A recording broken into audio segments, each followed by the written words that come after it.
I want to talk about the abstinence experiment. So, what this means is basically when you've read all of the freedom model stuff, you understand that there isn't much to gain from PMO. You understand that all PMO can really do in times of extreme stress is provide a distraction which anything could provide. When you focus on a kind of stimulus, you're no longer focusing on your own thoughts, your own stressful thoughts, and by doing that, you take your mind off it. The PMO itself, the chemicals don't go into your mind and change your thoughts to go from stressful to non stressful.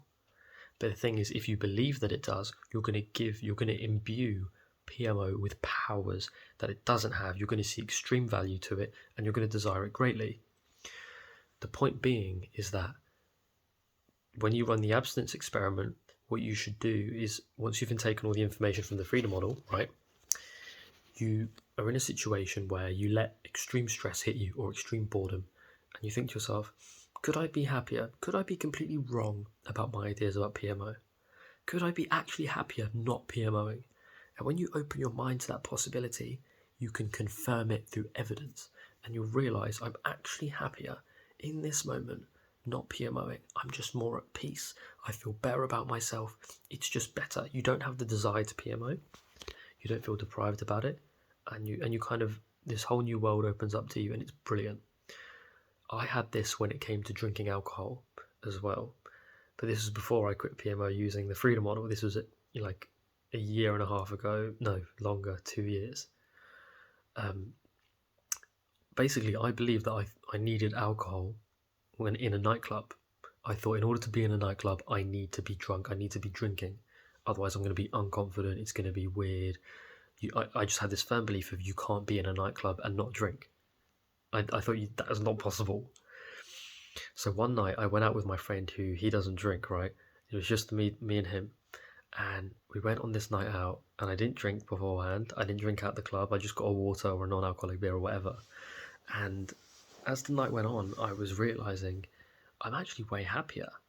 And the reason why this was possible is because I went into that nightclub with the mindset of I'm going to be happier in this nightclub not drinking. I'm just going to see what happens.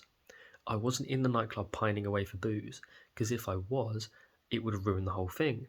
Same thing with porn. If you believe porn has extreme value or that you need it, and you feel deprived during your abstinence experiment, it becomes a self-fulfilling prophecy that abstinence experiment will fail, because your mindset going into it wasn't toward greater happiness. You didn't believe it was possible, so of course it didn't happen. Do you see how tricky this is? So, back to the story about the booze. I was in the nightclub. I bought my drinks. It was cheap. I spoke to a girl next to me. I was flirting with her, whatever. This is when I was going out to pick up girls, right?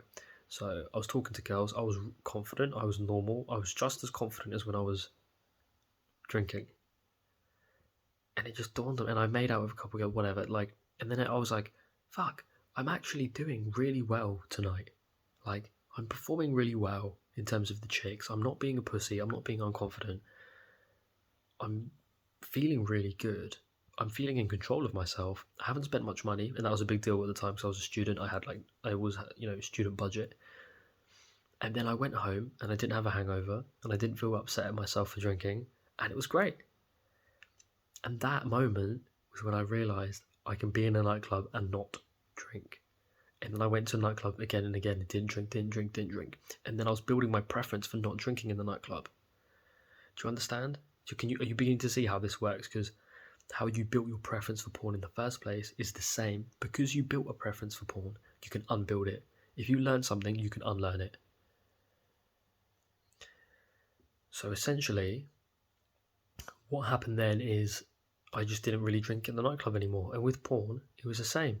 I went through extremely stressful times, didn't watch porn, ran the experiment open-minded towards happiness, and I preferred it. I learned to enjoy not watching porn. I learned to see the happiness in it and believe in it, and that preference grew and grew and grew. And that's how you don't get urges anymore, because urges are not random urges that come from nowhere. They're desires for reasons. If you debunk those reasons first through theory and then confirming that theory through evidence, through experience, through first-hand experience, you are going to develop new desires. And the desire for porn, my desire to drink in a nightclub is nowhere near as high as it used to be. Before, it was a need. It was a necessity. I thought it was impossible to go to a nightclub and not drink. But now I know not only is it possible, I actually prefer it. And the same is true with porn. Instead of before I go to bed, I'll watch porn, jerk off, it'll help me get to sleep. Now I'm like, I actually prefer not to. I feel way better not doing that. Do you see how it works? This is making a lot of sense, right? So, read the Freedom Model, get those ideas in your head. If you don't read that book and you go into this shit, God help you, because you're going to go into it with all of that nofap stuff and you're going to confirm, you're going to watch this video, be lazy, not read the Freedom Model, and you're going to be like, I'm going to run the abstinence experiment. You're going to feel deprived, you're going to feel urges, you're going to feel like shit, it's not going to work. You need to go into it debunking the reasons why you need porn, seeing greater reason in not watching porn, and then when you go into the experiment, be open-minded to the possibility that you could be genuinely happier in this moment now, not watching porn, and when you feel that, then you have confirmed it, and then you're going to start building your new preference towards not watching PMO instead of PMOing. I hope that makes a lot of sense. Read the Freedom Model, link in the description, it's free. I'm not affiliated with these guys, I wish I was. And then after you've read it, message me on Telegram and we'll clear up all your points of confusion. Don't message me before you've read the book.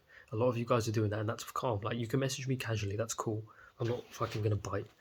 But don't be messaging me basic questions that are in the book, because I have a lot of people that I'm messaging. There's a lot of shit that I've got to be doing. I can't be just parroting shit from the book. It's just a waste of my time. So that's it.